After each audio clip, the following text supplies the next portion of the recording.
বাংলাদেশে এবং বাংলাদেশের বাইরে পৃথিবীর বিভিন্ন প্রান্তে যেখান থেকে চ্যানেলে দেখছেন আপনাদের সকলকে সাদর আমন্ত্রণ তৃতীয় মাত্রা দেখবার জন্য। সাম্প্রতিক নানা বিষয় নিয়ে আলোচনার জন্য আমার সঙ্গে স্টুডিওতে পেয়েছেন আমার বাবা আছেন প্রথম আলোর যুগ্ম সম্পাদক সোহরাব হাসান এবং আমার ডান রয়েছেন বাংলাদেশ জাতীয়তাবাদী দল বিএনপি দলীয় সাবেক সংসদ সদস্য সরদার সাখাওয়াত হোসেন বকুল। স্বাগত আপনাদের দুজনকে তৃতীয় মাত্রায়।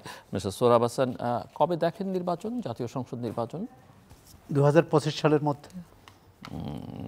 বিএনপি যখন বলছে যে তারা মনে করেন জুলাই আগস্টের মধ্যেই সেটা সম্ভব, আপনি কি মনে করেন? না, সম্ভব তো আমরা এর আগে তত্ত্বাবধায়ক সরকার বা বিচারপতি শাহাবুদ্দিন আহমদের নেতৃত্বে যে সরকার হয়েছিল 3 মাসের কম সময়ের মধ্যে নির্বাচন করেছে, অসম্ভব নয়। কিন্তু এক্ষেত্রে একটি রাজনৈতিক ঐকমত্যের প্রয়োজন, প্রস্তুতির প্রয়োজন এবং প্রশাসনিক ক্ষেত্রে যেসব সংস্কার, যেসব পুনর্গঠন দরকার সেটা কতটা করতে পারবে, কত দ্রুত করতে পারবে তার উপর নির্ভর করবে নির্বাচনটি। তবে মানুষ অন্তর্বর্তী সরকার দায়িত্ব নেয়ার পর এক ধরনের ধারণা ছিল যে 2 বছর পর্যন্ত এই সরকার থাকবে, কিন্তু এখন জনগণের নিরাপত্তা, বাজার দর, প্রশাসনে নানা রকম বিশৃঙ্খলা ইত্যাদি মানুষের মধ্যে হতাশা আছে এবং তারা মনে করে যে এই সরকার, নির্বাচিত সরকারই এই সমস্যাগুলো সমাধান করতে পারবে। সুতরাং এক্ষেত্রে নির্বাচনের তাগিদটা বিভিন্ন মহল থেকে, শুধু বিএনপি না, রাজনীতি। যেমনটা কিছুদিন আগে ভারতীয় সেনাপ্রধান বলছিলেন যে নির্বাচিত সরকার এলেই সামগ্রিকভাবে সম্পর্ক স্বাভাবিক হয়ে যাবে। হ্যাঁ, এরকম একটি বলছিলেন যে নির্বাচিত সরকারের সঙ্গে ভারতের সম্পর্কের উন্নয়ন ঘটবে।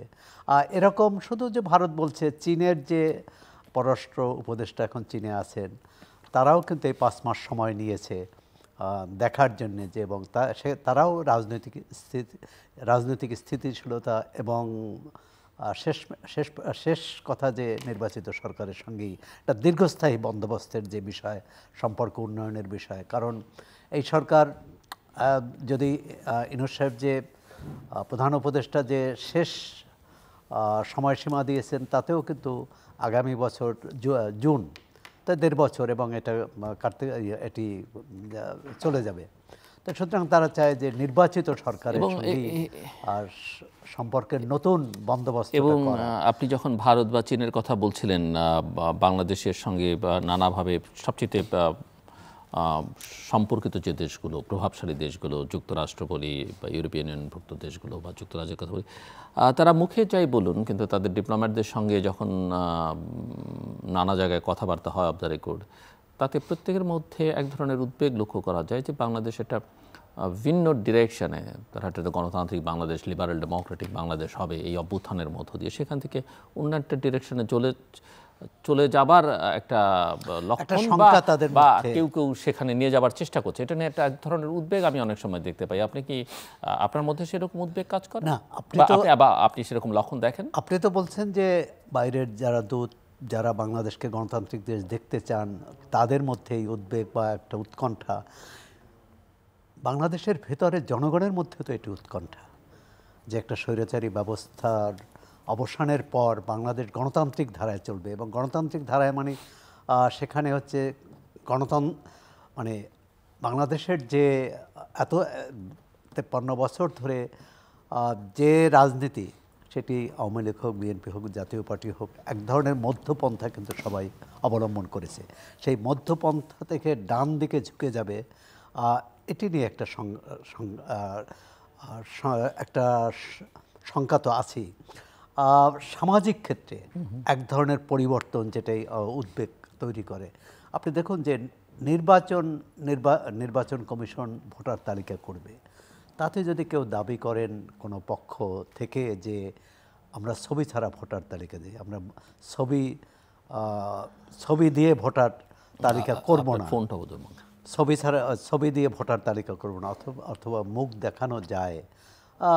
আমি জানি না যে তারা পাসপোর্ট করার ক্ষেত্রে এই দাবি তুলেছেন কিনা। সুতরাং এক ধরনের, যদি আমি আরও স্পষ্ট করে বলি, একটা ডানপন্থার ঝোঁক, চরম বা উগ্র ডানপন্থার। ডানপন্থাই মানে ডানপন্থা কিন্তু এক ধরনের চরম না, তার মধ্যেও সেটা তো তার আপনি মধ্যেও- বামপন্থার মধ্যে তার চরম আছে, তার মধ্যেও বামপন্থার মধ্যে উগ্রতা আছে, উগ্রতা আছে। সেই অর্থে সেটাই, এই যে চরম ডানপন্থা, অর্থাৎ চরম ডানপন্থা তো কখনো গণতন্ত্র মানবে না। চরম ডানপন্থা এমনকি ধর্মীয় যে সহিষ্ণুতা, সেটি ইসলাম বলি বা অন্য ধর্মাবলম্বীদের ক্ষেত্রে বলি, একই ধর্মের মধ্যে, যেমন ইসলামের মধ্যে তো অনেকগুলো ফেকরা, মানে অনেকগুলো মতবাদ, তার মধ্যে কেউ একটু উদার, কেউ অনুদার। এই অনুদার গোষ্ঠী যারা বাংলাদেশকে এক ধরনের কি বলে, এক ধরনের মৌলবাদী রাষ্ট্র হিসেবে দেখতে চায়, এক ধরনের কট্টরপন্থী পন্থার রাষ্ট্র হিসেবে দেখতে চায়, তাদের সঙ্গে তো অন্যদের মিলবে না। সুতরাং আপনি লক্ষ্য করবেন জামাত ইসলামের নেতারা পরিবর্তনের পরপরই যে ভাষায় যে ভঙ্গিতে কথা বলেছেন, সেটা কিন্তু ধীরে ধীরে পরিবর্তন হচ্ছে। সুতরাং এটি অন্যান্য এবং ইসলামী দলগুলোর মধ্যে এটা হতেই পারে যে সমমনা দলগুলোর মধ্যে, এমনকি সমমনা না হলেও কৌশলগত ঐক্য থাকতে পারে, সেটা নিয়ে কোনো কথা নেই। কিন্তু বাংলাদেশের যে মূল নীতি এবং মুক্তিযুদ্ধ, এটি যে চার নীতির, এটাই কিন্তু একমাত্র ভিত্তি নয়। চার নীতির মধ্যে কি আছে? গণতন্ত্র, জাতীয়তাবাদ, ধর্মনিরপেক্ষতা এবং সমাজতন্ত্র। সমাজতন্ত্র আমরা অনেক আগেই বিসর্জন দিয়েছি। গণতন্ত্র তো 53 বছরের যে পরীক্ষা নিরীক্ষা, তাতে গণতন্ত্র সুদৃঢ় হয়নি, এবং যে কারণেই এই গণ অভ্যুত্থানের প্রয়োজন হলো, যে গণতন্ত্র নেই বলেই। সুতরাং আমরা যে গণতন্ত্র প্রতিষ্ঠার জন্যই এই গণ অভ্যুত্থান, সেক্ষেত্রে সেই গণতন্ত্র কি? গণতন্ত্র হচ্ছে এই দেশের প্রতিটি নাগরিকের তার ধর্মীয়, তার সাংস্কৃতিক, তার ভাষাগত অধিকার নিশ্চিত হবে। এটাই তো মানে গণতন্ত্র। এটা নয় যে 17 কোটি মানুষের মধ্যে 50 লাখ মানুষ, 9 কোটি মানুষ যা বলবে সেটাই সব কিছু হবে, 7 কোটি মানুষের কোনো অধিকার থাকবে না। গণতন্ত্র হচ্ছে যে সবাইকে নিয়ে চলা। সেই নিয়ে চলার ক্ষেত্রে আমাদের নানা রকম সাংস্কৃতিক বাধা আছে, ভাষাগত বাধা আছে, ধর্মীয় বাধা আছে, জাতিগত বাধা আছে, মনস্তাত্ত্বিক বাধা আছে, আর দলীয় যে বাধা, রাজনৈতিক বাধা, সেটা তো আমরা দেখছি। যখন যে দল ক্ষমতায় থাকে তারা সব কিছু দখল করতে চায়, যখন যে দল বিরোধী দলে থাকে তারা অসহায়, তারা জেল জুলুমের শিকার হয়, এবং তাদের শেষ পন্থা যে দাঁড়ায় রাজপথ। গণ অভ্যুত্থান, যেখানে গণতন্ত্র থাকে যেমন গণ অভ্যুত্থান হয় না, যেখানে গণতন্ত্র থাকে সেখানে রাজপথ দখল করতে হয় না, রাজপথে সব কিছুর মীমাংসা চাইতে হয় না। তা আমরা ভবিষ্যৎ রাজনীতিতে এটাই দেখতে চাই যে রাজপথে আর মীমাংসা হবে না, আলোচনা, তর্ক বিতর্কের মধ্য দিয়েই সবার জন্য কল্যাণকর, সবার প্রতিটি নাগরিকের স্বার্থ রক্ষা হবে, তার ভাষার স্বার্থ, তার মৌলিক অধিকারের স্বার্থ, তার ধর্মীয় স্বাধীনতা, মত প্রকাশের স্বাধীনতা। সেটি কিন্তু আপনি যেটা বলছিলেন যে আরেকটি আশঙ্কা, যে আমরা যে পরিবর্তনের আগে যে ধারণা করেছিলাম অথবা যে প্রত্যাশা ছিল যে পরিবর্তনের পর, মানে এই গণ অভ্যুত্থানের পর মানুষ মন খুলে কথা বলবে, মুক্তভাবে সব কিছু বলতে পারবে। এখন নানা দিক থেকে সরকারের দিক থেকে হয়তো অতটা না, যে সরকার কাউকে ধরে নিয়ে যায়নি, কিন্তু একটা পরিবেশ, আবহ তৈরি হয়েছে। আপনি কোনো বিষয়ের উপর কথাই বলা যায় না, কোনো বিষয় নিয়ে, যেটি আওয়ামী লীগ আমলেও বলা যেত। সুতরাং এক ধরনের, কিন্তু তখন ছিল এক ধরনের ভীতি, আর এখন অন্য ধরনের ভীতি। সুতরাং এই ভীতি থেকে মুক্ত হওয়ার জন্য আমি মনে করি যে নির্বাচিত প্রতিনিধিদের হাতে ক্ষমতা হস্তান্তরটা জরুরি। ধন্যবাদ। আমি আবার আসবো আপনার কাছে। বিশেষ সর্দার সাখাওয়াত হোসেন বকুল, আপনার কি ধারণা কবে নির্বাচন হতে পারে বা হওয়া উচিত? একটা প্রশ্ন, আর একটা কবে হতে পারে বলে মনে হয়? ধন্যবাদ জিল্লুর সাহেব, আপনাকে ধন্যবাদ জানাচ্ছি আমার অত্যন্ত প্রখ্যাত সাংবাদিক শ্রদ্ধাভাজন সোহরাব হাসান সাহেব। নির্বাচন প্রসঙ্গ, এই যে আমাদের যে জুলাই আগস্টে যে বিপ্লবটা দেশে সংগঠিত হলো, আপনি এটাকে বিপ্লব বলছেন? আমি জানি আপনি একদা বামপন্থী রাজনীতির সঙ্গে যুক্ত ছিলেন এবং বিপ্লবের অর্থ আপনি অ্যাটলিস্ট আমার চেয়ে ভালো বোঝেন। আমি এটাকে একটা বিপ্লবী বলবো, যদিও বিপ্লবী সরকার দেশে গঠিত হয়নি, এটা একটা বিপ্লবী বলবো, যদিও অনেক অভ্যুত্থান বলে, বাট আমার ভাষায় যা হয়েছে একটা বিপ্লব। যে ভাষায় বলি না কেন, একটা দেশে একটা আন্দোলন হয়েছে বৈপ্লবিক পরিবর্তনের জন্য। সেই পরিবর্তনটার কি উদ্দেশ্যটা, আলটিমেটলি যেখানে গিয়ে লাস্ট স্লোগানটা এসেছে যে একটা ফ্যাসিস্ট সরকারের বিদায়, এটার ভিতরে যে ইন্ট্রিনসিক যে ভ্যালুটা, যে চিন্তাধারাটা মানুষের ছিল, সেটা হলো একটা নির্বাচন, দেশে একটা সাম্য সৃষ্টি করা, গণতান্ত্রিক মূল্যবোধকে পুনরায় জাগ্রত করা, মানুষের গণতান্ত্রিক বা স্বাধীনভাবে কথা বলার ক্ষমতাকে ফিরিয়ে দেওয়া, সব কিছু মিলিয়ে দেশে একটা গণতান্ত্রিক আবহ সৃষ্টি করে দুর্নীতিমুক্ত ন্যায়নিষ্ঠ একটা প্রশাসন প্রতিষ্ঠা করাই ছিল গত আন্দোলনের উদ্দেশ্য। মানুষ অনেক আস্থা নিয়ে এই বর্তমান যে তত্ত্বাবধায়ক সরকার, প্রধান উপদেষ্টা এবং উপদেষ্টাদের উপর আস্থা রেখে এই অন্তর্বর্তীকালীন সরকারটা গঠিত হয়েছে। 5 মাস অতিক্রম হয়েছে। এই উপদেষ্টা পরিষদ, অনেকে, আমি জানি না, আমি সেই ভাষায় বলবো না, অনেকে কিন্তু এই পরিষদের অনেককে অপদার্থ বলেছেন, অযোগ্য উপদেষ্টা মণ্ডলী বলেছেন। আমি সেই ভাষাটা ব্যবহার করব না, তবে এইটুকু আমি অবশ্যই বলবো আপনাকে যে এই উপদেষ্টা পরিষদ এবং মাননীয় প্রধান উপদেষ্টা, এই উপদেষ্টা পরিষদের সদস্যদের সহ উনি খুব সার্থকতা বা খুব একটা নৈপুণ্যময় কাজকর্ম জাতির সামনে উত্থাপন করতে পারেননি। অনেক জায়গায় অনেক ব্যর্থতা রয়েছে, যেমন উনি দ্রব্যমূল্যের কথা বলেছেন, সিন্ডিকেট ভাঙতে পারেনি, পুলিশের মনোবল ফিরিয়ে আনতে পারেনি, আইনশৃঙ্খলা পরিস্থিতির উন্নতি হয়নি, যেমন বাড্ডাতে প্রায় 1.5 কোটি টাকার স্বর্ণালঙ্কার লুট করে নিয়ে নিউজে এসেছে। মানুষের কথা বলার অধিকার এখনও মানুষ সেটা ফিরে পায় নাই। নির্বাচনের একটা রোডম্যাপ, যেটা মেইন দাবি এই দেশে মানুষের, যে গণতন্ত্র ফিরিয়ে আনার জন্য, যেটা মুক্তিযুদ্ধের মূল চেতনা, যে আমরা গণতান্ত্রিক অধিকার ফিরিয়ে দেওয়া, আমরা আমাদের ভোট দেব, আমরা আমাদের প্রতিনিধি করব, সেটা এখনও একটা সুনির্দিষ্ট রোডম্যাপে সরকার দিতে পারেনি। এটা একটা ব্যর্থতা। আমি জিল্লুর সাহেব আপনাকে বলবো যে সংস্কারের কথা বলা হচ্ছে, আসল সংস্কার কিন্তু the main reforms is to hold a fair and free election in the country. এটা কিন্তু একটা বিশাল বড় সংস্কার। এই দেশের 11 কোটি ভোটার যদি মানুষ ভোট দিতে পারে, এটা কিন্তু মানুষ উইল বি হ্যাপি যে এই সরকার আমাদের একটা বিরাট সংস্কার করে আমাদের ভোটের অধিকারটা দিতে পেরেছে। একটা নির্বাচিত অনির্বাচিত সরকারের চাইতে নির্বাচিত সরকারের গ্রহণযোগ্যতা দেশে এবং বিদেশে অনেক বেশি। যেটা একটু আগে আপনারা বলেছেন যে ভারতীয় সেনাবাহিনী প্রধান বলেছেন যে একটা অনেক চুক্তি করা যাবে যদি একটা সামগ্রিকভাবে একটা সম্পর্ক গড়ে তোলা। এটাই কিন্তু মেইন স্লোগান সারা বিশ্বের। একটা অনির্বাচিত সরকারের সাথে কেউই কিছু করতে সাহস পায় না, বলতেও সাহস পায় না, বা করার বৈধতাও মানুষ খুঁজে পায় না। সেই ক্ষেত্র থেকে আমাদের এই গভর্নমেন্ট 5 বছর উপর হয়েছে, আমরা মনে করি যে একটা ন্যূনতম সংস্কার, যে নির্বাচনটা নিরপেক্ষ হবে, এই নিরপেক্ষ মানে ন্যূনতম একটা সংস্কার করে অনতিবিলম্বে এই 6 মাসের ভিতরে নির্বাচন দেওয়া উচিত, এবং it is possible to hold a fair and free election in the country. দেখেন, জাতি হিসেবে আমরা অনেকভাবে, অনেকে বললো, আমি বলবো এই দেশ কিন্তু উইদাউট গভর্নমেন্ট 5 ডেজ চলেছে, পাবলিক পাহারা দিয়েছে জাতিকে, কোনো অঘটন কিন্তু হয় না। আমরা কিন্তু সবই করতে পারে বাঙালিরা। এখনও যে আছে, প্রশাসন তেমন কঠিন না। আপনি গ্রামে গঞ্জে যান, পুলিশকে দেখবেন না, চৌকিদার দেখবেন না, দফাদার দেখবেন না, সিভিল প্রশাসন ঘুরে না। তার ভিতরে কিন্তু আমি মনে করি আমাদের অবস্থা আমরা নিজেরা পাহারা দিয়ে জাতিকে রেখেছি। কাজে এইরকম পরিস্থিতি এই গভর্নমেন্ট কোনো সার্থকতা দেখাইতে পারেনি। কাজে এই রিফর্মস, ন্যূনতম রিফর্মস করে within 6 months inclusive of January 25 নির্বাচন দেওয়া উচিত, এবং it is possible in the country নির্বাচন দেওয়া।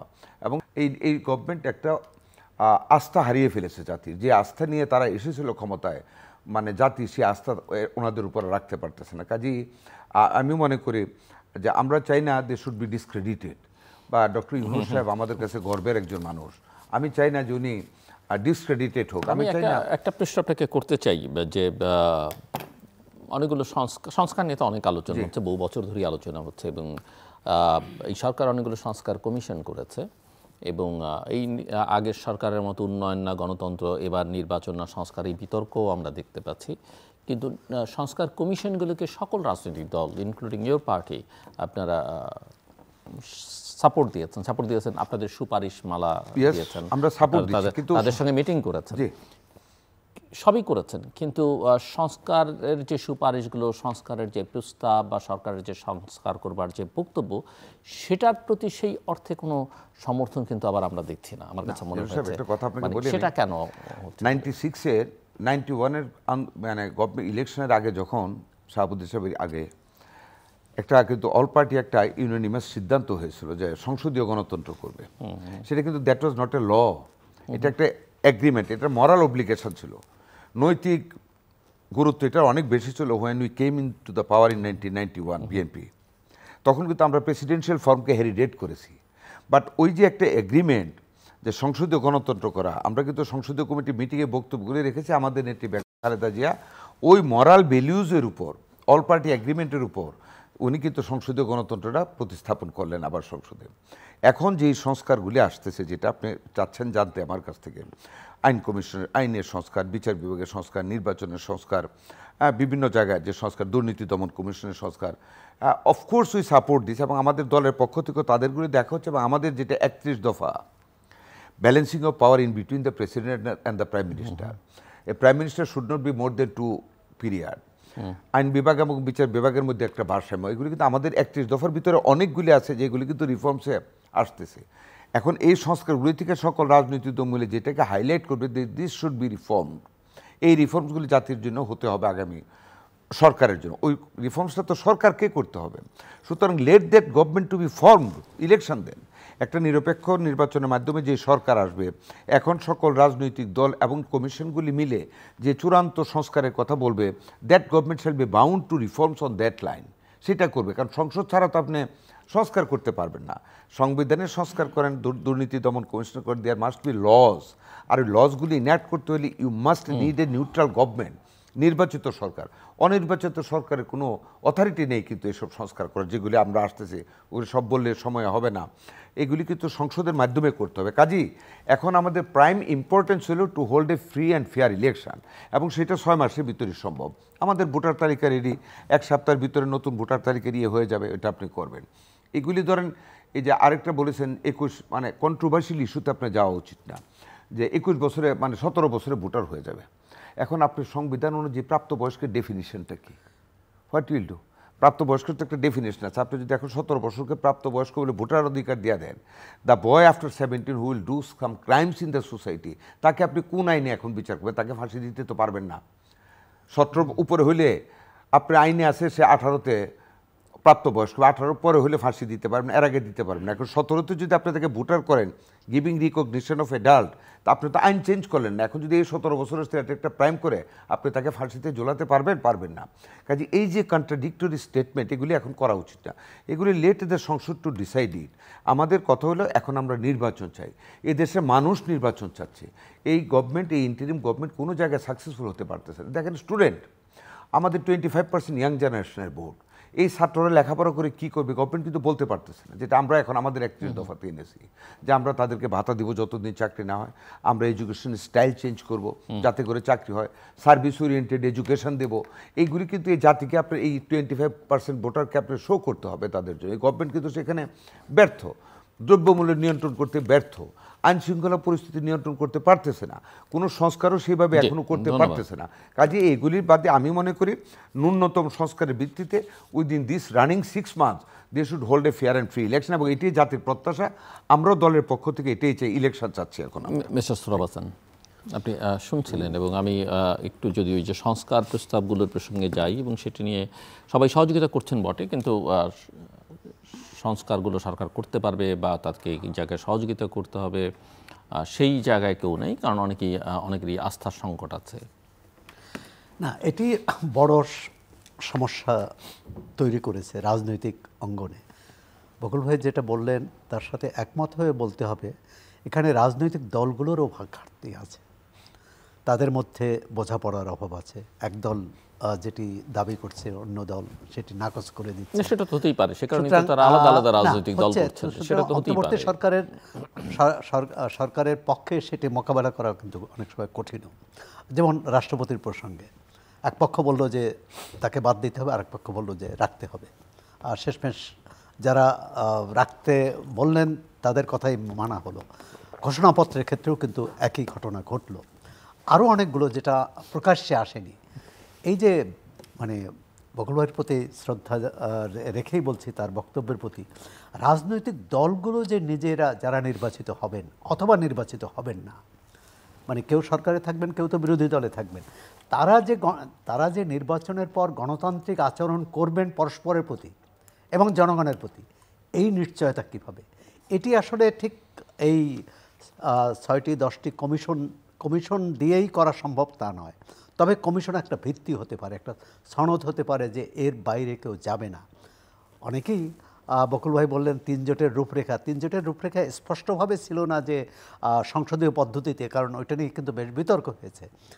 আওয়ামী লীগের দাবি যে বিএনপি চাইছিল না সংসদীয় পদ্ধতি, আমরা বিল আনার ক্ষেত্রে, এবং বিএনপি মনে করেছে যে এটাই তাদের ভালো হবে। একটু কারেকশন করে দেবো with all regards to you, যদি আওয়ামী লীগ এটা বলে থাকে খুবই ভুল বলেছে। আমি আপনি let me finish, I was the member of parliament.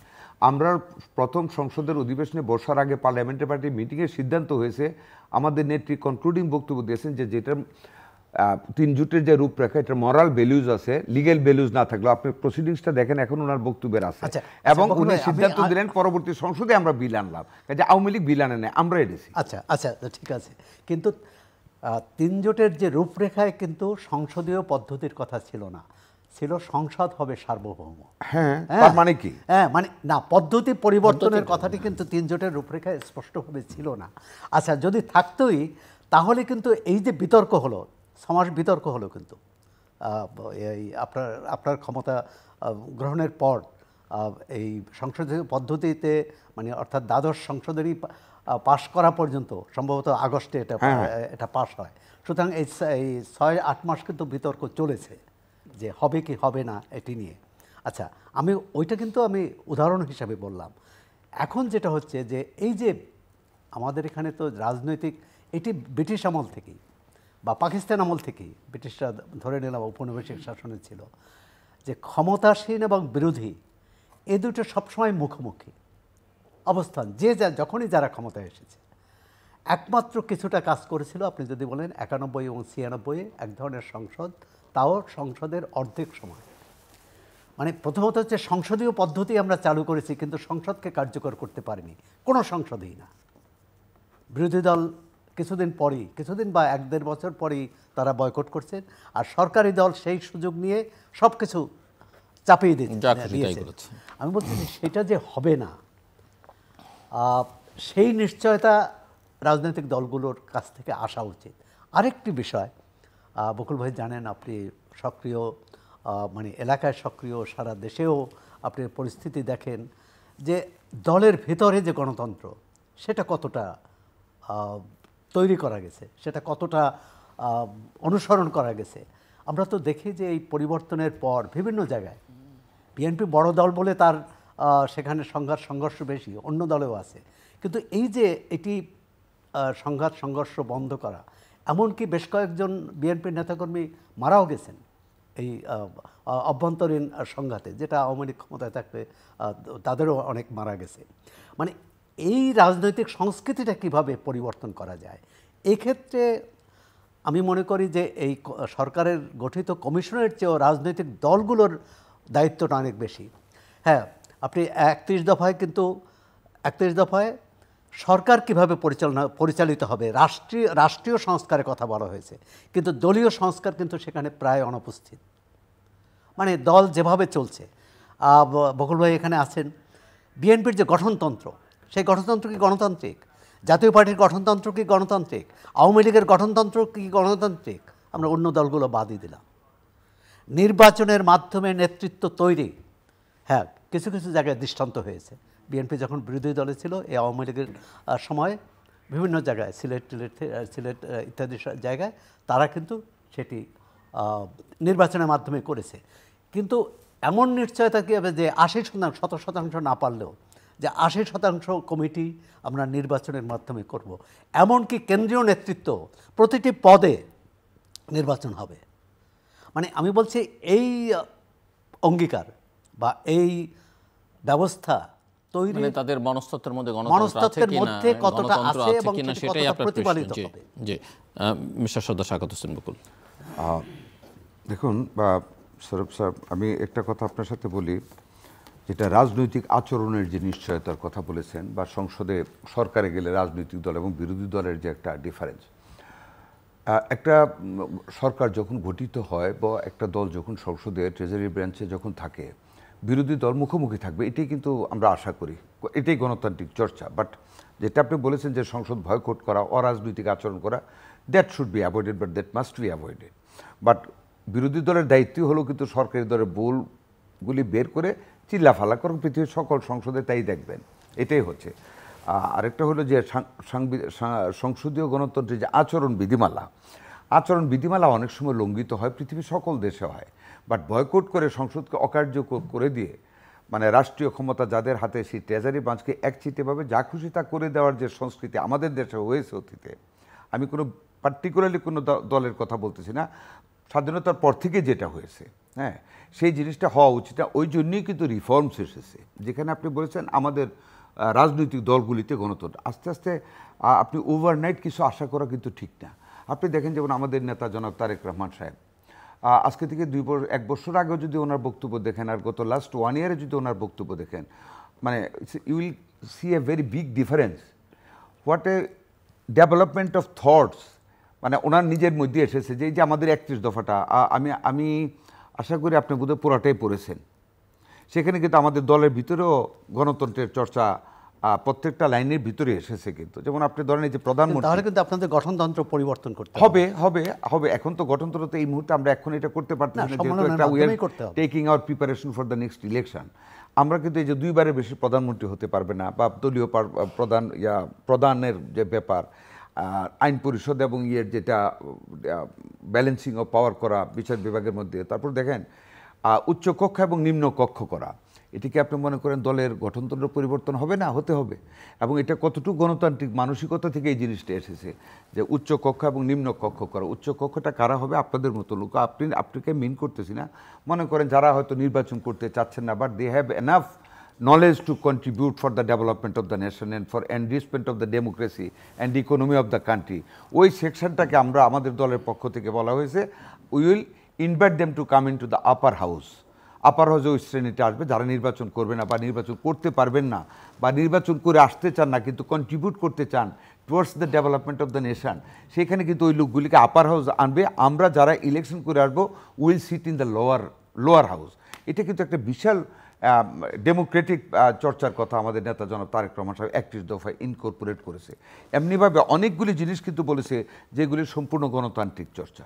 আপনি যেখানে সোহরাব সাহেব ভয় পাচ্ছেন যে আবার যে সংসদে আসলে একই ওই ফেসিজমের চেষ্টা করবে না গভর্নমেন্ট, এটার কি নিশ্চয়তা? এটার নিশ্চয়তাই এই আন্দোলন, এটার নিশ্চয়তা যে সংস্কারগুলি সাজেস্ট করা হচ্ছে এখন সকল দলের পক্ষ থেকে এবং এই কমিশনগুলির পক্ষ থেকে, ইট উইল ভিয়ার ভেরি মানে weightful importance to the nation. ওইটাকে আমরা ক্যারি আউট করবো, যারাই ক্ষমতা আসবে they have to carry out that suggestions for reforms in the nation and in the government, এবং প্রত্যেকটা সেক্টর অফ অ্যাডমিনিস্ট্রেশন ওই রিফর্মসগুলি আসার জন্য গভর্নমেন্টকে করতে হবে। না করলে যেটা হবে again the people will go to the street, কারণ মানুষ কিন্তু এখন রাস্তায় যাওয়া শিখেছে এবং ইয়াং জেনারেশন বলে কিন্তু যে আমরা কিন্তু ঘরে চুপ করে থাকবো না। যদি আমরা deviation from the demand and claim যেটা এই জেনারেশনের এখন বর্তমান প্রজন্মের যে ক্লেম, এটা থেকে যদি নেক্সট গভর্নমেন্ট ডেভিয়েট করে, তারা যদি এটাকে মূল্যায়ন না করে, again the people will come on the street and they will chant slogan against the government. কাজে একই পরিণত হবে। কাজে এখন কিন্তু সে আগের মতন ফেসিজম সৃষ্টি করার খুব একটা অবকাশও কিন্তু থাকবে না। আরেকটা জিনিস এই যে রাষ্ট্রীয় সংস্কৃতি কীভাবে পরিবর্তন করা যায়, আপনি এখানে মুক্তিযুদ্ধের একটা কথা এনেছেন, চেতনা, যে গণতন্ত্র, হ্যাঁ, অন্যরকম একটা উদ্বেগের কথা বলেছেন। দেখেন উদ্বেগ অনেক কিছু আছে, আমরা তো এরকমও দেখতে পাচ্ছি অনেকের কথাবার্তায়, এই উপদেষ্টা পরিষদের অনেকের কথাবার্তায় দেখতে পাচ্ছি বা ওদের সহায়ক শক্তির কাছ থেকেও কিছু কিছু কথা শুনতে পাই, যেটা আমিও ক্লিয়ার করে বলতে চাচ্ছি না। যে যেমন একজন বলেছেন ভয় পাচ্ছেন না, ভয় পাচ্ছি না, মানে ক্লিয়ার করে বলতে চাই না, সময়টা বেশি চলে যাবে এই জন্য একটু বলতেছি। যেমন একটা কোট করে যে আমরা ওই সরকারকে বিদায় দিয়েছি ধানের শীষকে ক্ষমতা আনার জন্য না। They don't have the right to comment like that. আমি জানি না আপনি আমার সাথে এগ্রি করবেন কিনা। আই এম নোবডি টু মানে সে যে আমি ধানের শীষকে ক্ষমতা, এটাকে আপনি মত প্রকাশের স্বাধীনতা হিসেবে নিয়ে নেন। বাট হাউ বলতে পারেন আমি মত প্রকাশের স্বাধীনতা, বাট আপনি বলতে পারেন না আরেকজনকে ক্ষমতাতে একজন আসবে। আপনি আমারটাকে ওইভাবে দেখেন পজিটিভলি, জনগণ সিদ্ধান্ত নেবে, জনগণ সিদ্ধান্ত নেবে, সেটা I want to mean that. যে আমি কিন্তু বলতে পারি না আমি আপনাকে ক্ষমতা আসতে দিব না। It is the people who will decide who would come in to the power. I don't have the right to make a very big and bitter comment যে ওইটাকে আনার জন্য আমরা আন্দোলন করিনি। নোবডি হ্যাজ টোল্ড যে তুমি আন্দোলন করেছো আমাদেরকে ক্ষমতা আনার জন্য। মানুষ যদি আমাকে ক্ষমতা আনতে চায়, who am I to say যে আমি তোমাকে ক্ষমতা আসতে দেব? দ্যাট ইজ আনডেমোক্রেটিক, যিনি বলেছেন। আমরা কিন্তু এই কথাকে গুরুত্ব কম দিই। আমরা কিন্তু ছাত্র রেলি আমাদের দেখেছেন, যারা বড় বড় কথা বলে, এসব কথা বলে, তারা আপনি যেটা বলেছেন আমি মনে করি তারা এইখানে অন্যরকম উদ্বেগের কথা শোনাইতে চান। শুনেন, বাংলাদেশে মানুষ 18 কোটি মানুষ, লাভ হবে না, কোনো লাভ হবে না অন্যরকম উদ্বেগের কথা যদি কেউ বলেন বা সৃষ্টি করতে চায়, বা আবার গণতন্ত্রকে হেয় প্রতিপন্ন করতে চায়, বা গণতন্ত্রের যাত্রাপথকে যদি কেউ বিলম্বিত করতে চায় উদ্দেশ্য প্রণোদিতভাবে, বা আমাদের বিরুদ্ধে কোনো ষড়যন্ত্র করে, লাভ হবে না, বাংলাদেশে লাভ হবে না। We are holding the majority supports of the people.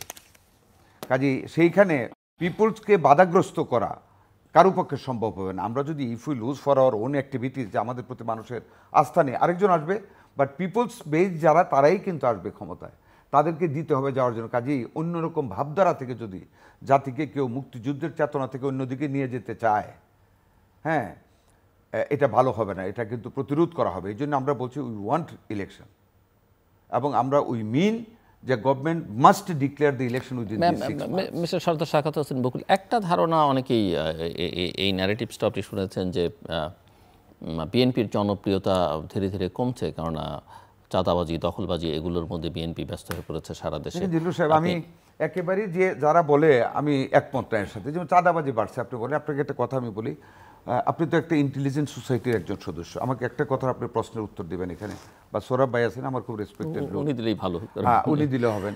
হ্যাঁ, বিএনপি একটা বিশাল বড় রাজনৈতিক দল। In each and every domicile, in each and every home there is BNP, there is Awami League আছে।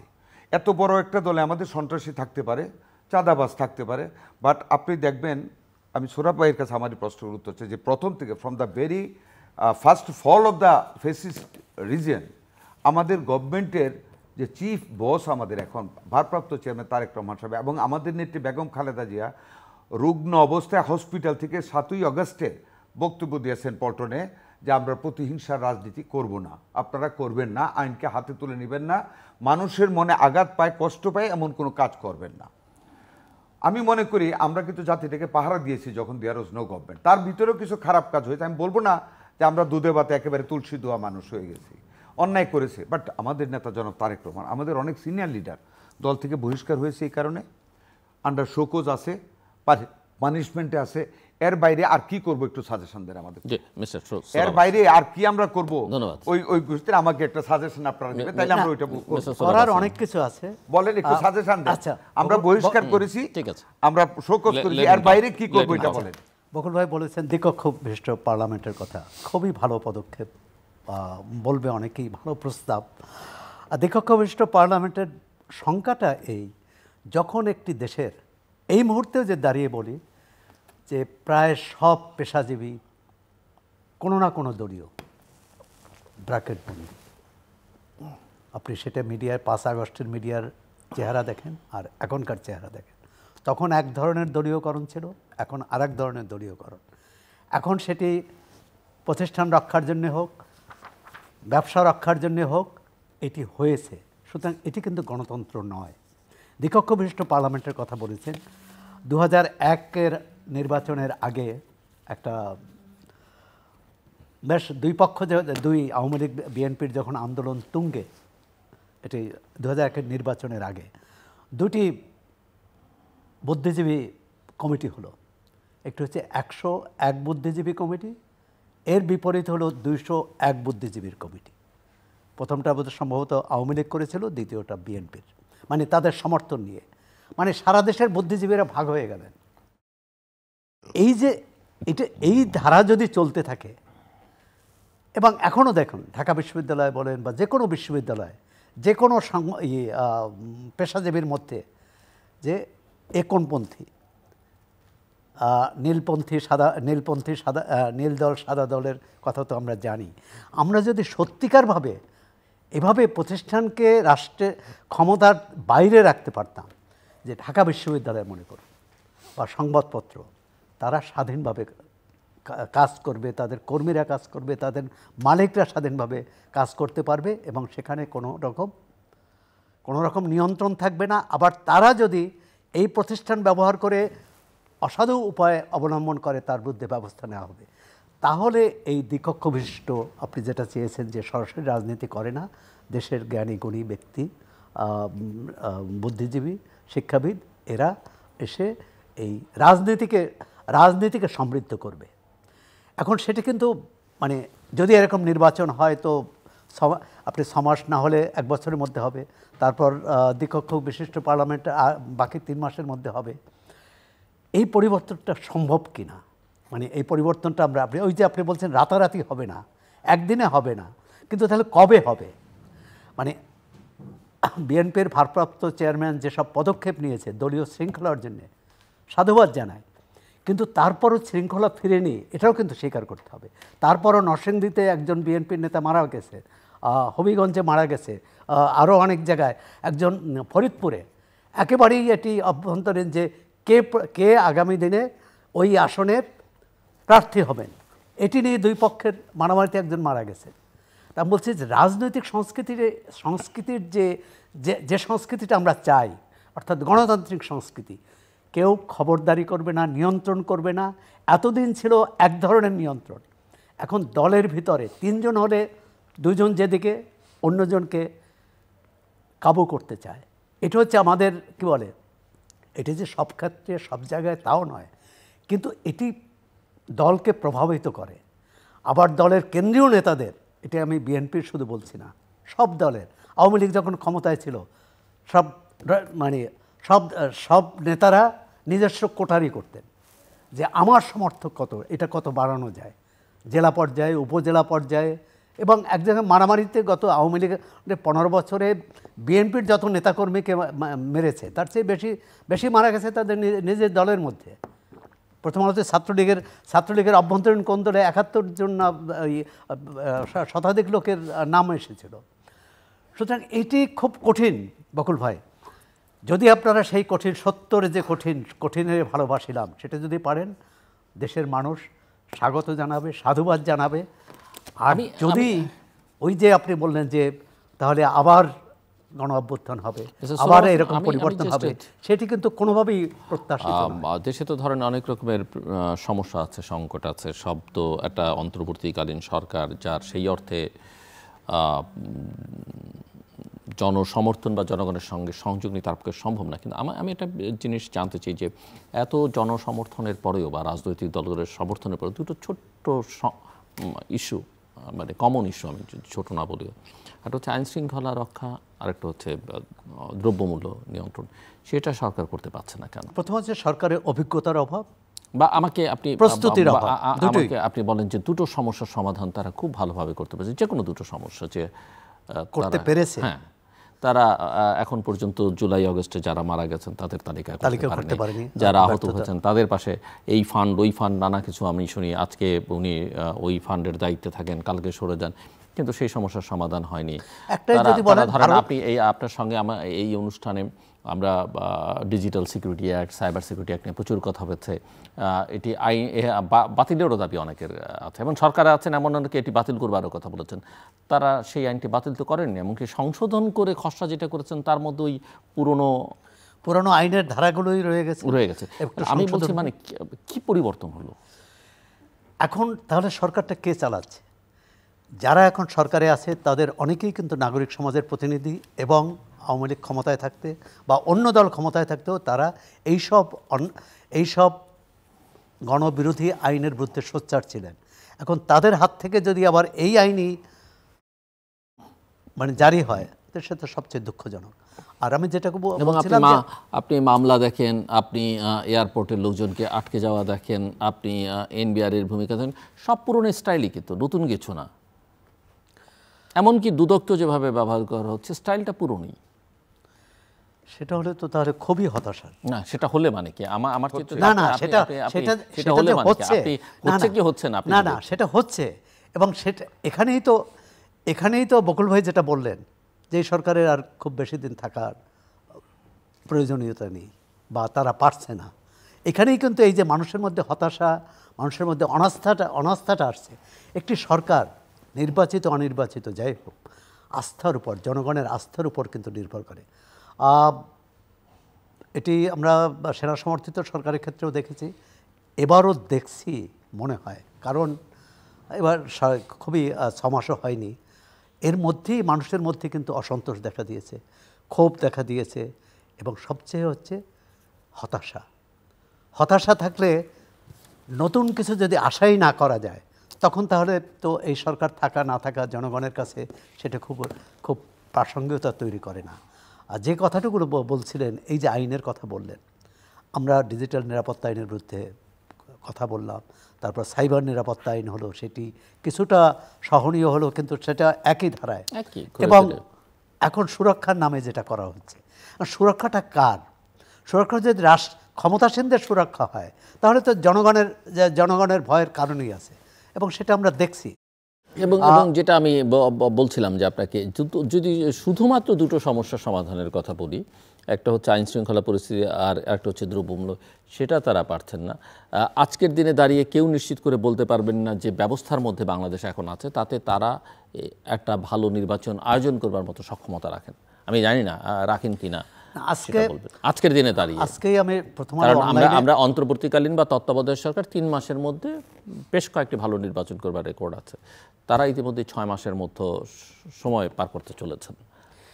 এক্ষেত্রে একটা হবে যে নির্বাচনী হাওয়া যখন শুরু হবে, অথবা নির্বাচনে একটা দিন তারিখ দিলে, তখন মানুষ এই সরকার কি করবে না করবে, এই যে দ্বিধাদ্বন্দ্ব, সংশয়, অনিশ্চয়তা, এটি কেটে যাবে। সুতরাং মানুষের মধ্যে কিন্তু একটা হবে যে আমরা এই সরকারের কাছে পাবো না, কিন্তু নির্বাচিত সরকারের কাছে পাবো। সুতরাং এটি ইতিবাচক মনে করি যে নির্বাচনের দিন তারিখ দিলে। আর যে দুটি বিষয় বললেন যে সরকার ব্যর্থ হয়েছে, এবং ইউনূস সাহেব তো নিউজ সম্পাদক নুরুল কবিরের কাছে স্বীকারই করেছেন। সেক্ষেত্রে প্রথম হচ্ছে ব্যর্থ হয়ে থাকাটাই কিন্তু জরুরি। আর একদিনও যদি ক্ষমতায় থাকে, 5 মাসও যদি ক্ষমতায় থাকে, বা 1.5 বছরও ক্ষমতায় থাকে, তাকে সক্ষমতা দেখেই থাকতে হবে, দক্ষতা দেখেই থাকতে হবে, জনগণের সমস্যার সমাধান করতে হবে। যে ভয়গুলো, যেমন নিত্যপণ্যের দাম, আমরা এতদিন শুনে আসছি সিন্ডিকেট, তো কে সিন্ডিকেট সেটাই সরকার চিহ্নিত করতে পারে না। রাজনৈতিক সরকার নানা স্বার্থ থাকে, নানা কোটারি গোষ্ঠী থাকে, তারা পারে না। কিন্তু এই সরকার কেন করছে না? আন্তর্জাতিক বাজারে চালের দাম কমছে, আমাদের এখানে চালের দাম বাড়ছে, এবং এই ভরা মৌসুমে বাড়ছে। এরপর পরে কি হবে, রোজার দিনে কি হবে? সরকার কোন দিকে বেশি নজর দিচ্ছে সেটি একটি বিষয়। আরেকটি বলছিলেন যে নিরাপত্তা, জননিরাপত্তা। এক্ষেত্রে আমি মনে করি সরকার যেটা পারত, রাজনৈতিক দলগুলোরকে আরও আস্থায় নিয়ে তাদের সহযোগিতা চাইতে পারত। সহযোগিতা মানে সরকারের অংশীদার হবে না। সরকারের অংশীদার তো ছাত্র নেতাদের করেছে, সরকার কি খুব লাভবান হয়েছে? তার শক্তি কি বেড়েছে? আমার তো মনে হয় না। সৌরভ ভাই, একটা ব্যাপার মানে কথা বলেছেন, সেটা হলো যে আপার হাউস লোয়ার হাউস হলেও আপার হাউসে যারা আসবে তারা পলিটিক্যালি আসবে, একটা ভাগ হয়ে গিয়েছে রাজনীতিতে। দেখেন, এটাকে আমি পজিটিভলি দেখি। রাজনীতি তো থাকবে প্রত্যেক মানুষের ভিতরে, তবে সাখাওয়াত হোসেন বকুল যে কট্টরভাবে রাজনীতি করে, জিল্লুর সাহেব ওইভাবে রাজনীতি করেন না, বা আপনিও সেইভাবে কট্টরভাবে হয়তো রাজনীতি করেন না। সেখানে হতে পারে যে কিছু রাজনৈতিক মনোভাবাপন্ন লোকই আপার হাউসে আসবে, বাট আমি তাদেরকে টার্ম করতে চাই as a very brilliant section of the people of the country. ওই লোকগুলি মতাদর্শ রাজনীতি যাহাই থাকুক না কেন, they want to contribute in the development of the economy country, এবং গণতান্ত্রিক চর্চাকে আরও বেগবান করার জন্য, সমৃদ্ধ করার জন্য ওই গ্রুপটা আপার হাউসে থেকে কাজ করবে। আমরা লোয়ার হাউসকে তারা সাহায্য করবে যারা লোয়ার হাউসে থাকবে। কাজে ওইখানে যদি রাজনৈতিক দলেরও হয় কেউ, তাতেও কোনো অসুবিধা হবে না, বাট প্র্যাকটিসটা হবে কিন্তু দুইটা হাউসে, both the house shall be powerful, এবং সেখানে একটা ব্যালেন্সিং আসবে। কাজে এটা খারাপ কিছু না, দল তো থাকবেই। সারা পৃথিবীতে দেখেন, এক দলে কোনো পৃথিবী আছে? এই যে ট্রাম্প সাহেব ওথ নিলেন, সমস্ত কিছু চেঞ্জ করে ওনার মনোভাবাপন্ন রাজনৈতিক সমস্ত লোক বসাচ্ছে, এটা হবেই। রাজনীতি ছাড়া তো কোনো দেশ চলে না, গভর্নমেন্টও চলবে না। কাজে এটাতে হবে, এটাকে আমার মনে হয় নেগেটিভলি আমাদের দেখা উচিত না। এটা হবে মারামারি প্রসঙ্গটা আপনি বলেছেন যে দলে এখনও মারামারি হয়। Yes, I do agree with you, মারামারি হয়। এটা কার রেসপন্সিবিলিটি বন্ধ করা? আমার নেতা যেন তারেক রহমান বা বেগম খালেদা জিয়া বলে দিচ্ছেন না তোমরা মারামারি করে। একটা বড় দল, আমি কিন্তু আগেও বলেছি, আপনিও স্বীকার করবেন, এই বুখানাঙ্গা দেশে এটা জুট নিয়ে মারামারি হয়, প্রাধান্য নিয়ে কে কোন মিলের জুট বিক্রি করবে। তো এইগুলি তো দলের, আমরা তো অ্যাকশানে যাচ্ছে আমাদের দল। আমি আপনাকে বলছি, what else you can do, আপনাকে প্রশ্ন করেছি, আপনি বলতে পারেননি, পারবেন না, আমিও পারবো না। কারণ আমাদের লাস্ট ক্ষমতাটুকু আমাদের নেতা তারেক রহমান সাহেব করতেছেন, বহিষ্কার করতেছেন। বাকি দায়িত্বটা তো গভর্নমেন্টের। চাঁদাবাজদের অ্যারেস্ট করা, বাড্ডাতে 1.5 কোটি টাকার মানে স্বর্ণালঙ্কার লুটে নিয়ে গেল, ধরার দায়িত্ব কার? গভর্নমেন্টের। জিল্লুর সাহেব বলেছেন আইন শৃঙ্খলা পরিস্থিতি উন্নত করার দায়িত্ব কার? এই গভর্নমেন্টের। নির্বাচন 3 মাসের ভিতরে এই দেশের ইতিহাস আছে করানি, কার দায়িত্ব? এই গভর্নমেন্টের। But this government has failed. আমি আগেই প্রথমেই বলেছি যে আমি কিন্তু অনেকের অন্যের ভাষায় বলতে চাই না দেয়ার অপদার্থ, দেয়ার অকর্মণ্য। আমি ভদ্রতার সাথে বলতে চাই দে হ্যাভ ফেইলড। ওনাদের যে আস্থা নিয়ে জনগণ এখানে এনেছিলেন, they have lost that confidence from the election. So ইজ্জত থাকতে ওনাদের রণে ভঙ্গ দিয়ে ইলেকশন দিয়ে দেওয়া উচিত। বকুল ভাই, এখানে আমি একটু যোগ করতে চাই। আমি একটু বলি আপনাকে, সাধ্যের ভিতর বলছেন যে অসাধ্যকে সাধ্যের ভিতরে কে আনবে? আমরা আনবো। ফেসিস্ট যদি এই দেশে মানব বিদায় দিতে পারে, আমি আপনাকে এটা চ্যালেঞ্জ করি, আমরা তারেক রহমানের নেতৃত্বে আমরা ক্ষমতায় এসে সকল অসাধ্যকে সাধ্যের ভিতরে এনে will form this nation, will build up this nation. এবং যেই জন্য আমরা 31 দফা দিয়েছি, সেই 31 দফাকে ইনশাল্লাহ আমরা তারেক রহমানের নেতৃত্বে বাস্তবায়িত করব এবং জাতিকে আমরা সুচিন্তিত মতামত গড়ার জন্য একটা নতুন ভাবধারার মানে সৃষ্টি করার জন্য আমরা চেষ্টা করব এবং সাকসেসফুল হব। গণতান্ত্রিক চেতনাবোধ থেকে আমরা কাজ করব, মুক্তিযুদ্ধের চেতনাকে আমরা আপহোল্ড করব। কোনো ক্রমে কোনো শক্তির কাছে, কোনো গোষ্ঠীর কাছে মুক্তিযুদ্ধের চেতনার একটা শব্দকে মানে অপমান করার ক্ষমতা কেউ পাবে না, কারণ আমরা এটাকে বিয়ার করি। কারণ আমাদের নেতা জনাব তারেক মানে জিয়াউর রহমান স্বাধীনতার ঘোষণা দিয়েছিলেন, ঘোষণা দিয়ে বসেছিলেন না। হি acted as a sector commander to make this country free from the foreign aggression and মানে যুদ্ধ করেছেন। 75-এ পুনরায় হারানো গণতন্ত্রকে আবার রিস্টাবলিশ করেছেন 7ই নভেম্বর আমাদের নেতা জিয়া রহমান। আমাদের নেত্রী বেগম খালেদা জিয়া সংসদীয় গণতন্ত্রকে প্রতিষ্ঠিত করেছেন 5ম মানে সংসদে। আমাদের নেতা জনাব তারেক রহমান 31 দফা দিয়েছেন to make the power balancing. President এবং প্রধানমন্ত্রীর মধ্যে ব্যালেন্স হবে, সংসদ এবং নির্বাহী আইন মানে জুডিশিয়ারির মধ্যে পাওয়ার ব্যালেন্সিং হবে, সংসদে 2বারের বেশি প্রধানমন্ত্রী থাকতে পারবে না। That is a great recommendation. আমাদের এইগুলি মানে দুর্নীতি দমন থেকে শুরু করে প্রত্যেকটা ব্যাপারে আমাদের 31 দফার ভিতরে আছে। কাজেই আমি আপনাকে বলবো যে ইনশাল্লাহ সকল অসাধ্যকে আমরা সাধ্যের ভিতরে নিয়ে আসবো। ধন্যবাদ। আমি আসছি আপনার কাছে। মিস্টার সোহরাব হাসান, একেবারে শেষের দিকে আমরা 2-3 মিনিট সময়, ক্লোজিং রিমার্কস। বকুল ভাইয়ের কথা প্রসঙ্গে আমি যে কথাটি বলছিলাম, সরকারের একটা ভয়ও আছে কিন্তু। কারণ ইতিমধ্যে হয়েছে, ছাত্র নেতাদের পক্ষ থেকে এসেছে, কোথাও কোথাও বিএনপির পক্ষ থেকে এসেছে, জামাত ইসলামের পক্ষ থেকে এসেছে। সরকার কোনো সিদ্ধান্ত নিতে গেলেই বা সরকার কোনো পদক্ষেপ নিতে গেলেই বাধা দেওয়া হয় যে বিএনপি ভাবে এই পদক্ষেপে জামাত লাভবান হবে, সুতরাং এই পদক্ষেপ নেওয়া যাবে না, অমুককে ধরা যাবে না। সুতরাং সরকারের যারা রাষ্ট্রযন্ত্রের বলছি, সেই থানার ওসি থেকে শুরু করে সচিব পর্যন্ত, তারা কিন্তু সবসময় বিএনপি নেতাদের বা জামায়াতের নেতাদের অথবা ছাত্র নেতাদের মুখের দিকে তাকিয়ে থাকে, তারা এই সিদ্ধান্তটি কিভাবে নেয়। এবং অনেক ক্ষেত্রে হয়েছে, অনেক ক্ষেত্রে মব জাস্টিস হয়েছে, অনেক ক্ষেত্রে প্রশাসনিক মানে কি বলে বিক্ষোভ করে প্রশাসনিক সিদ্ধান্ত বদল করা হয়েছে। সুতরাং সরকারকে আমি পুরোপুরি আজ এই যে ব্যর্থতার ক্ষেত্রে রাজনৈতিক নেতৃত্বেরও দায় আছে, ছাত্র নেতাদেরও দায় আছে, এবং প্রশাসন তো অগোছালো এবং একটা বিশৃঙ্খল অবস্থায় ছিল। সুতরাং এক ধরনের, যেমন বিএনপি তো বলবে যে আমাদের আন্দোলনের মধ্যে তোমরা এসেছো, ছাত্র নেতারা বলছে আমাদের আন্দোলনের মধ্যে এসেছো, আমাদের সিদ্ধান্ত বা আমাদের ক্ষতি হয় এই সিদ্ধান্ত তোমরা কী করে নাও। এটি তো হয়েছে। এখন বকুল ভাইদের কাছ থেকে যেটি প্রত্যাশা থাকবে বা বিএনপির কাছ থেকে, যে তারা কোনো ক্ষেত্রেই একজন থানার ওসিকে কোনো তদবির করবেন না, একজন সচিবকে কোনো তদবির করবেন না, একজন পুলিশ কর্মকর্তাকে বা অন্য কোনো কর্মকর্তাকে করবেন না। এই নিশ্চয়তা থাকলে তাহলে এই অন্তর্বর্তী সরকার কিন্তু কিছুটা কাজের ক্ষেত্রে তার পরিবেশটা ফিরে পায়। এটি যদি হতে পারে তাহলে এই নির্বাচন পর্যন্ত, অথবা আরেকটা হতে পারে সরকারের সাথে নিয়মিত আলোচনা, সেটা উদ্যোগটা সরকারকেই নিতে হবে। সেটি কমিশনের সংস্কার প্রশ্নে যেমন, দৈনন্দিন প্রশাসন যেহেতু সরকার চালাতে পারছে না, সুতরাং এক্ষেত্রে রাজনৈতিক দলগুলো সহায়তা তাদের নেওয়া উচিত। দেখেন, যে কেউ বা আমরা হস্তক্ষেপ করবো না প্রশাসনে, ওইটারও কিন্তু সংস্কার প্রস্তাব আছে আমাদের 31 দফার ভিতরে আছে। সংস্কার করা এখন তো হচ্ছে, কেউ যে বলছে যে তুমি এই সিদ্ধান্তটা কেন নিচ্ছ না, কি সিদ্ধান্ত আমি জানি না, আপনি কোনটার কথা বলেছেন, সিদ্ধান্ত বা বদলি, যে সিদ্ধান্ত কাউকে বদলি করেছে, আমরা কোনো হস্তক্ষেপ করতেছি না। 2-1 করতে পারলে এটাকে জেনারেলাইজ না করাটা, আমি উইথ ডিউ রেসপেক্ট আমি বলবো, এটাকে জেনারেলাইজ করে না, ওইগুলি যাতে না হয় সেই কারণে কিন্তু প্রশাসনিক সংস্কার আসতেছে। এই পুলিশকে এবং আমাদের আমলাদেরকে রাজনীতিকীকরণ না করানোর জন্য কিন্তু আমাদের 31 দফার ভিতরে আছে, আপনি পড়ে দেখবেন।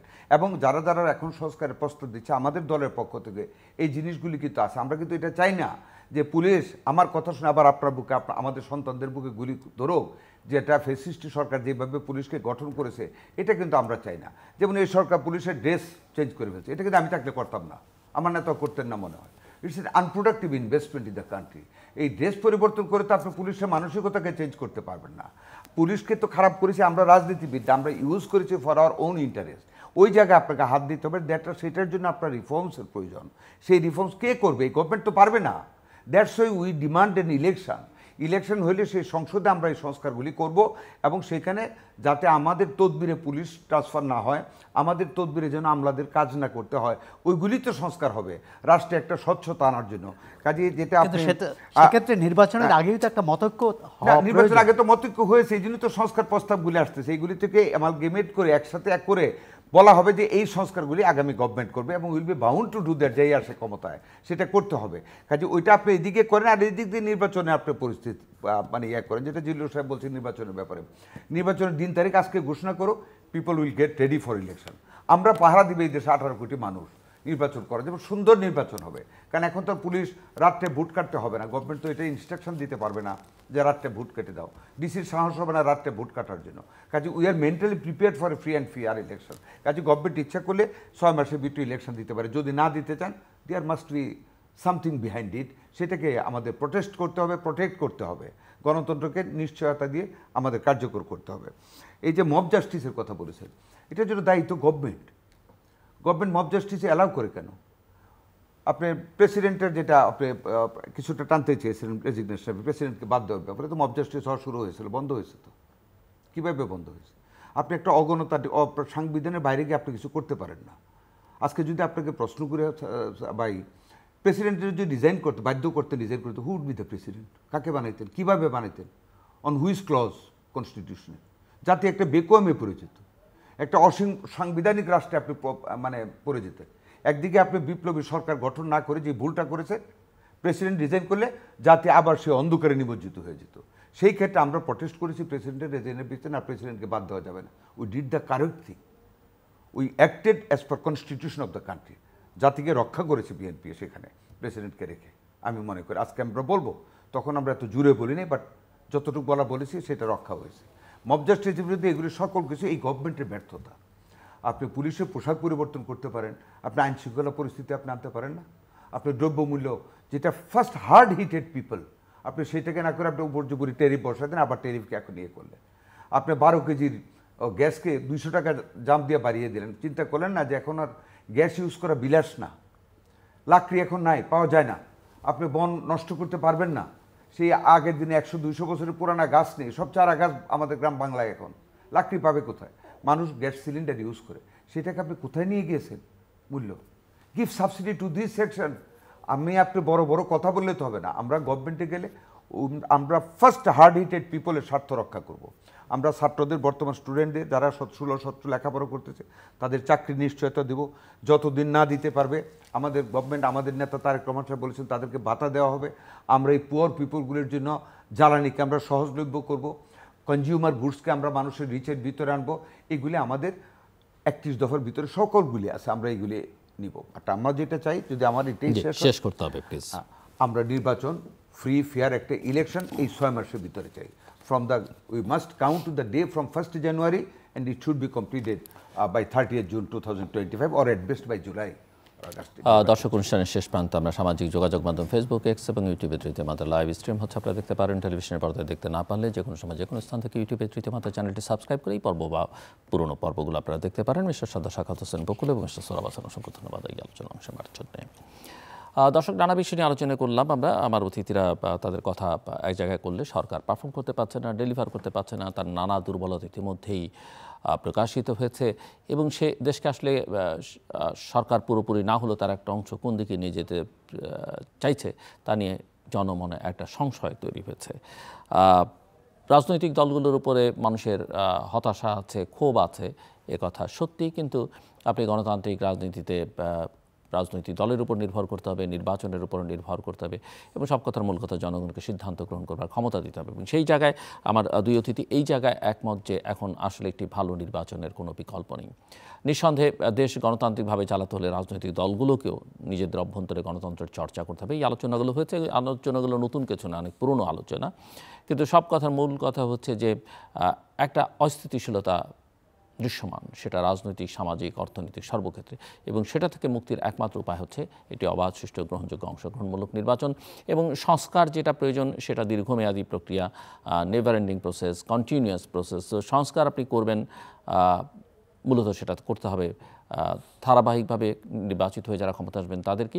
এই সরকার যেটা করতে পারে সেটা হচ্ছে যে নির্বাচনের জন্য যেটুকু সংস্কার দরকার সেই সংস্কারটুকু, এবং অন্যান্য বিষয় নিয়ে জনগণের মধ্যে যে জন আকাঙ্ক্ষা তৈরি হচ্ছে তার জন্য একটা জাতীয় ঐকমত্য প্রতিষ্ঠা করবার কাজ। আমরা আশা করব তারা সেই পথে হাঁটবেন। আমাদের সঙ্গে থাকবার জন্য অসংখ্য ধন্যবাদ। আপনাদের সবার জন্য শুভকামনা।